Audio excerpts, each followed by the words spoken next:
ပိုင်း9ရက်စမှာတော့ချက်ချက်ကကြီးလိုအိမ်နဲ့ခန်းတဲ့ကိုခိုးရင်လာခိုက်ပြီးချက်ကိုင်းစီရတဲ့ခါကျရင်ချက်ချင်းရက်ကိုအပိုင်သိမယ်လို့အိမ်နေရဲ့ရောင်နေတဲ့ယူလုံကိုချက်ချက်ကတော်ဆက်ကြည့်လိုက်ပြီးစက်သေးပါလာတဲ့ဓာတ်နဲ့ကြီးလိုရဲ့ကံပြီးသွေးကြိုးရဲ့ဒီကနေရာကိုတက်ခက်လိုက်တာကြောက်ယူလိုကကြီးကျယ်နိုင်တော့ခဲပါတယ်အဲ့ဒီနေရာကိုလည်းသူ့ရဲ့ဖေကရောက်လာပြီးဘယ်သူလို့တာလဲဆိုပြီးဒေါ်လာထွက်စာနဲ့မင်းနေတဲ့ခါမှာယူလိုကထူချမ်းစိတ်သူပြီးရည်ရွယ်နေတာကြောက်ယူလိုကိုထားခိုက်ပြီးတော့စေဝါစစီကိုရောက်တဲ့ခါမှာတော့နောက်ရတော့ခိုက်ပြီးချက်ချက်ရဲ့မိရှုံမှုကိုခံလိုက်ရပါတယ်ယူလိုရဲ့နေရာကိုချက်ချက်ကပြန်လာခဲ့ပြီးအဆောက်စီခံတွေကိုအစစ်တွေနဲ့တက်ခက်လိုက်ပြီးတော့ယူလုံစီရောက်တဲ့ခါမှာယူလုံကသူ့ကိုမသားပါနဲ့ဆိုပြီးတော့မှနေခဲ့ပါတယ်မင်းကဆေးရခဲ့တဲ့ခြေတော့ကဒီလိုနေရှိလာခဲ့မယ်လို့တွေးခဲ့မှုလား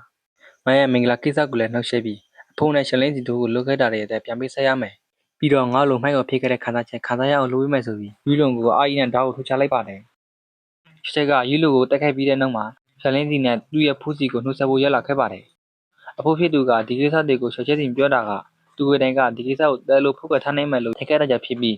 းအခုချိန်မှာသူ့တည်ဖြစ်တာကြောင့်ချက်ချက်ရဲ့ဖေတွေကြောင့်ကိုပြပြလိုက်ပါတယ်ချက်ချက်ရဲ့ဖေကရီမြွန်းနဲ့ဒုက္ခဆောင်ဖြစ်ပြီးချက်ချက်ရဲ့မိသားစုဖြစ်တဲ့ရှောင်းမီသားဒုက္ခဆောင်ရှောင်းရင်တို့ကသူတို့ညီကိုတွေဖြစ်ကြပါတယ်ဒီနေ့မှာတော့ချက်ချက်ရဲ့ဖေနဲ့မေကအင်အားကြီးမားတဲ့ရန်သူတွေကတိုက်ခိုက်တာကြောင့်ရှင်းရှားဖို့အတွက်ရှောင်းအိမ်မှာခိတပေါ်နေခဲ့ကြပါတယ်ဒါပေမဲ့လည်းရန်သူတွေကချက်ချက်ရဲ့မိဘတွေပိုးနေတဲ့နေရာကိုတိကျတာကြောင့်ချက်ချက်ရဲ့ဖေကသူတို့ရဲ့ရန်သူတွေရှောင်းရင်ကိုတိုက်ခိုက်နေတာကြောင့်ထပ်ဖို့လုပ်ခဲ့ပါတယ်အဲ့ဒီအချိန်မှာချက်ချက်ကလည်းချိနေခဲ့ပြီးတော့ချက်ချက်ရဲ့ဂမ်ဘီယာတွေးကြပျက်စီးမှုကအဲ့ဒီရန်သူတွေကြောင့်ပဲဖြစ်ပြီးဂမ်ဘီယာတွေးကြပျက်စီးနေတဲ့ချက်ချက်ကိုပါခေါ်သွားခိုင်းရင်မတော့ဘူးဖြစ်နိုင်တာကြောင့်ချက်ချက်ရဲ့မိသားဖေကသူ့ရဲ့တာရင်ကိုချက်ချက်ဖေတို့ကိုထပ်ပစ်လိုက်ပြီးတော့ချက်ချက်ကိုတော့သူကမွေးစားလိုက်ပါတယ်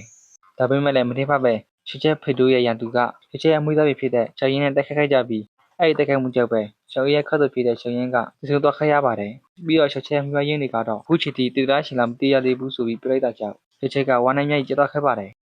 ပြီးတော့ချက်ချက်ကိုလက်ဝဲမှာရှိတဲ့လက်ဆက်ကိုအတေချာသိထားစီခိုက်ပြီးတော့အဲ့ဒီလက်ဆက်ကပဲချက်ချက်ရဲ့မိဘအနေနဲ့ပြန်လဲသူ့ဆုပ်ကိုဒီကရေးကြီးဆုံးရပဲဆိုပြီးပြလိုက်ပါတယ်ချက်ချက်ကဒီလိုလက်ဆက်မျိုးရင်ပေါ်ကနှုံးကလည်းစီးခိုက်ပြီးတော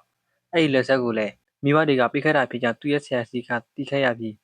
းမြို့နယ်ကလည်းရင်မြင့်နေဖြစ်တာကြောင့်ဘာဖြစ်လို့ဒီလိုထိတိုက်ဆိုင်နေရတာလဲဆိုပြီးတွေးနေခဲ့ပါတယ်ပြီးတော့ချက်ချက်က3နှစ်အတွင်းရှောင်းရီကိုပြန်လာပြီးဖိုးတို့ခံစားရခတဲ့တဲ့လက်သက်ချပေးမယ်ဆိုပြီးနှုတ်ဆက်ကထွက်လာခဲ့ပါတယ်ဒီနေရာမှာတော့ချက်ချင်းရဲ့ကသူ့ရဲ့ဆရာနဲ့သူထွက်သွားဖို့လုပ်နေကြပြီးတော့ဆရာဖြစ်သူကဒီနေရာကိုဘယ်ချိန်မှပြန်နိုင်မှာလဲပြီးတာကြောင့်စိတ်ဝင်စားပြီးဘာမှမချခိုင်းနဲ့ဆိုပြီးချက်ချင်းရဲ့ဂမ်ဘီယာဆွမ်းကဘယ်လိုထိတိုးတက်တာလဲသိချင်တာကြောင့်စစ်စစ်ဖို့အဲ့ကိုကန်တဲ့ခါမှာတော့ချက်ချင်းရဲ့ဆရာကထိတ်လက်ကအောက်တော့ခဲ့ပါတယ်ဆရာကပြောတယ်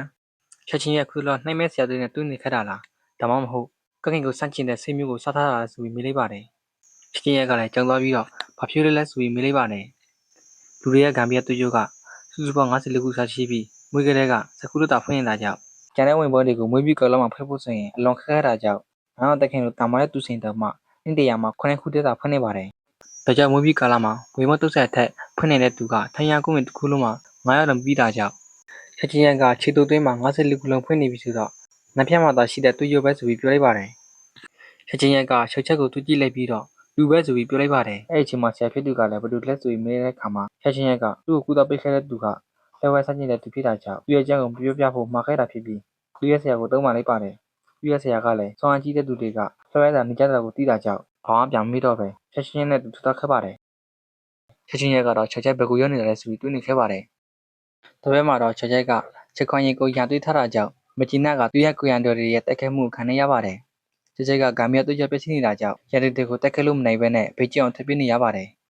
ခဏကြာမှတော့ရန်သူတွေရဲ့တက်ခဲမှုကြောင့်လက်ရသွားခဲ့ပြီးထိုးသက်ခံရတဲ့အချိန်မှာရင်ကချက်ချက်ရဲ့ခန္ဓာကိုယ်ထက်ကိုဝင်သွားတဲ့စပီနီရဲ့မိန်းကလေးကထွက်လာပြီးလိမ်မာတဲ့တက်ခဲမှုနဲ့တက်ခဲလိုက်တာကြောင့်ဟိုဘက်ကတော့ဘာမှမသိခင်မှာပဲအစစ်စစ်မှမှဖြစ်သွားခဲ့ပါတယ်စပီနီရဲ့မိန်းကလေးရဲ့စိတ်တွေကတတ်တယူပဲရှိသေးပြီးတော့ခုလိုဆောင်းအသွေးတက်ခဲလိုက်တဲ့ခါမှာတော့အနေလာပြီးစိတ်ရဲ့တိုက်စားမှုခံရတဲ့ကြောင့်လက်ရသွားခဲ့ပါတယ်ချက်ချက်ကလည်းဘာဖြစ်တာလဲဆိုပြီးမေးနေတဲ့အခါမှာအဲ့ဒီမိန်းကလေးကမပြောမဆိုနဲ့ချက်ချက်ကိုတက်ခဲလိုက်ပါတယ်